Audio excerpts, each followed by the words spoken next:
Antes de ver este video, suscríbete y activa la campanita para no perderte las noticias más importantes de la región de Bogotá, Cota, Chía, Sopo y Zipaquirá. Así se lanzó Trump al derribo de Maduro. La noche del 21 de enero, la Casa Blanca llama al congresista Mario Díaz-Balart y al senador Marco Rubio porque el presidente quiere verles al día siguiente junto con el vicepresidente, Mike Pence, y el equipo de seguridad para hablar de Venezuela.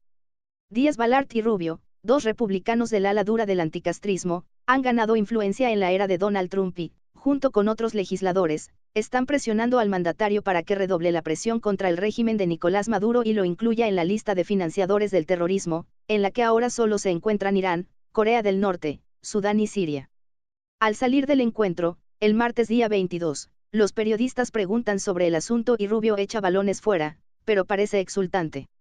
Por la noche escribirá en su cuenta de Twitter: mañana será un día muy bueno, e importante, para la democracia y el orden constitucional en Venezuela. El miércoles 23, Juan Guaidó, opositor a Maduro y presidente de la Asamblea Nacional Venezolana, se juramentará como presidente interino invocando el artículo 233 de la Constitución. Estados Unidos lo reconocerá ipso facto, seguido de Canadá y el resto de potencias americanas, salvo México y Uruguay. Quieren que Maduro se vaya y el gobierno interino convoque elecciones. La administración de Trump advierte de que, en caso contrario, todas las opciones, incluida la intervención militar, están sobre la mesa. Para entender cómo se ha zambullido de lleno en la crisis venezolana un presidente conocido por el corte aislacionista de su política exterior, decidiendo repliegues militares contra el Consejo del propio Pentágono, como en el caso de Siria, es necesario volver sobre la pista de lo ocurrido entre Caracas y Washington en los 2 últimos meses.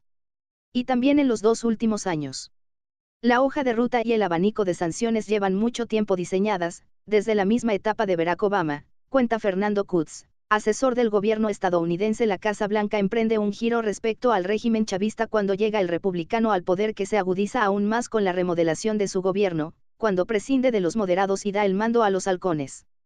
El cambio de tercio, además, coincide con la llegada de ejecutivos conservadores a Colombia y Brasil.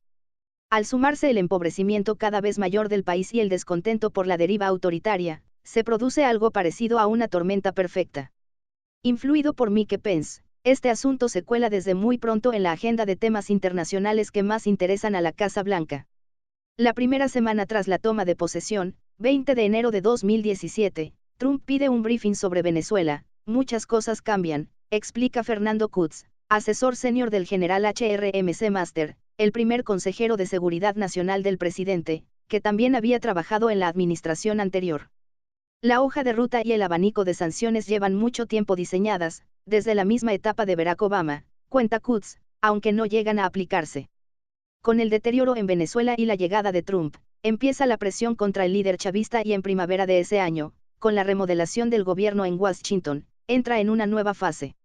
MC Master es relevado por John Bolton, un halcón de la era de Bush hijo, muy significado en la invasión de Irak de 2003, y el moderado Rex Tillerson es despedido y sustituido por Mike Pompeo.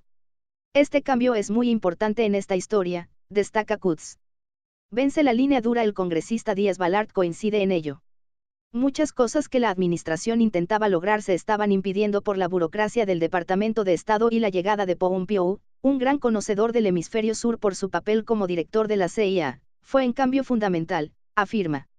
Después está la visión del embajador Bolton, que trajo a Mauricio Claver Carone, añade Díaz-Balart, miembro de una importante familia de exiliados cubanos y sobrino de la primera esposa de Fidel Castro. Un equipo especialmente dispuesto a implicarse en Venezuela rodea a Trump y se conecta muy bien con una oposición venezolana que ha empezado a unirse y que, además, ha vislumbrado una vía constitucional para expulsar a Maduro. Claver Carone, anticastrista radical, es considerado por la mayor parte de fuentes como uno de los grandes valedores de la doctrina de la mano dura contra Maduro de los últimos tiempos. Un equipo especialmente dispuesto a implicarse en Venezuela rodea a Trump y se conecta muy bien con una oposición venezolana que ha empezado a unirse y que, además, ha vislumbrado una vía constitucional para expulsar a Maduro. Es una alineación de astros. La Casa Blanca ve que difícilmente se va a repetir una oportunidad así, afirma una fuente conocedora de las conversaciones. El 10 de enero empieza el mandato presidencial en Venezuela y el líder chavista tiene que jurar el cargo ante la Asamblea Nacional, de mayoría opositora y a la que considera en desacato. Maduro no lo hace. Y la Asamblea, en cualquier caso, no lo reconoce porque las elecciones de mayo de 2018, de participación irrisoria y a las que no se presentan, se consideran fraudulentas y no son reconocidas por gran parte de la comunidad internacional. La oposición sostiene, por tanto, que la presidencia del país queda vacante a partir de ese día, y que, sobre la base del artículo 233 de la Constitución, Juan Guaidó es presidente interino automáticamente. En diciembre, este ha viajado discretamente a Washington y se ha reunido con diferentes personalidades. El día 14, en concreto, se cita con Luis Almagro, secretario general de la OEA, Organización de Estados Americanos, y abordan todo el escenario, incluida la vía constitucional, según confirman desde el organismo. Poco después Guaidó acude a Bogotá para participar en la reunión del Grupo de Lima, formado por 14 países americanos en 2017 para abordar la crisis venezolana. Esa cumbre, la del 4 de enero, es fundamental para EU. Un total de 13 países rechazan en un documento al gobierno de Maduro, lo que da idea de que el bloque americano está dispuesto a dar un paso al frente por Guaidó, pese a la sonora ausencia de México. Aval canadiense. Canadá es el país que asimiló el principio de injerencia humanitaria y tiene una historia consagrada a la defensa de los derechos humanos, señala Antonio Ledesma, exalcalde de Caracas exiliado en España.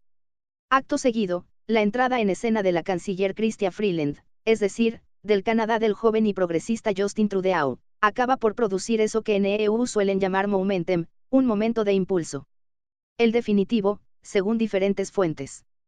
Canadá es el país que asimiló el principio de injerencia humanitaria y tiene una historia consagrada a la defensa de los derechos humanos, señala Antonio Ledesma, exalcalde de Caracas exiliado en España. Ottawa se considera una especie de aval moral en la acometida contra Maduro. Las conversaciones se intensifican a partir de entonces, con un papel importante por parte de Carlos Becchio, opositor venezolano exiliado en EU, y Julio Borges, expresidente de la Asamblea Nacional refugiado en Colombia. El día 21, Gustavo Tarre recibe en su casa de Washington la llamada de Guaidó, que le propone ser el nuevo representante especial ante la OEA. Yo sabía que esto iba en serio, soy profesor de Derecho Constitucional, a mí me estaba llamando el presidente de la República y yo le dije que obviamente estaba a la orden, explica Tarre. Para entonces, admite, era muy fácil suponer que países importantes como EU iban a reconocer a Guaidó, y parte del trabajo de uno era ayudar a que eso sucediera. Al día siguiente, el 22, es cuando la Asamblea vota a Tarre y en la Casa Blanca se está acabando de tomar la decisión. En paralelo al encuentro de Díaz-Balart y Rubio, The Wall Street Journal y The Washington Post citan también una última discusión clave del Consejo de Seguridad Nacional, con Pompeo, el secretario del Tesoro, Steven Mnuchin, entre otros, y una llamada a última hora del día del vicepresidente Pence a Guaidó para avanzarle el apoyo estadounidense. Todo esto no ha ocurrido de pronto, insiste el congresista Díaz-Balart. Esta administración está dispuesta a presionar desde las primeras semanas y nos abre sus puertas al más alto nivel a mí y al senador Rubio. Llevamos 2 años de muchas reuniones, recalca. Del eje del mal a la troika de la tiranía. El 15 de febrero de 2017, cuando no llevaba ni un mes en la Casa Blanca, Trump recibió a Lilian Tintori, esposa del opositor Leopoldo López, bajo arresto domiciliario y del mismo partido que Guaidó, Voluntad Popular, junto a Pence y a Rubio. Acto seguido, reclamó en un tuit la libertad para López, y empezó a marcar la pauta. En agosto, desde su campo de golf de Bedminster, deslizó la primera amenaza armada: no voy a descartar la opción militar, es nuestro vecino y tenemos tropas por todo el mundo. Venezuela no está muy lejos, y la gente allí está sufriendo y está muriendo. Y todas las opciones están sobre la mesa se convirtió en un mantra que estos días, con la crisis al rojo vivo, se repite sin cesar. La arremetida contra Maduro trae consigo una carga de mucha más profundidad de la que parece a simple vista. Acuñando una expresión que recuerda a aquel eje del mal de la administración de George W. Bush, lo formaban Irak, Irán y Corea del Norte, el consejero de Seguridad Nacional, John Bolton, habló el pasado noviembre de una troika de la tiranía en América Latina. Esta troika de la tiranía, este triángulo de terror que va de La Habana a Caracas y Managua, es la causa de un sufrimiento humano inmenso, el motivo de una gran inestabilidad regional y la génesis de una cuna terrible de comunismo, dijo. Estados Unidos, continuó, desea ver caer cada punta de ese triángulo.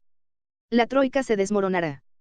Julio Borges, expresidente de la Asamblea Nacional, también cree que la ola contra Maduro traspasa Venezuela. De hecho, él añade Bolivia. Es un efecto dominó, Porque Venezuela hasta ahora había sido el factor que alimentaba a tres economías totalmente quebradas y era el respirador artificial de Cuba y Nicaragua. Y antes lo había sido de otros gobiernos.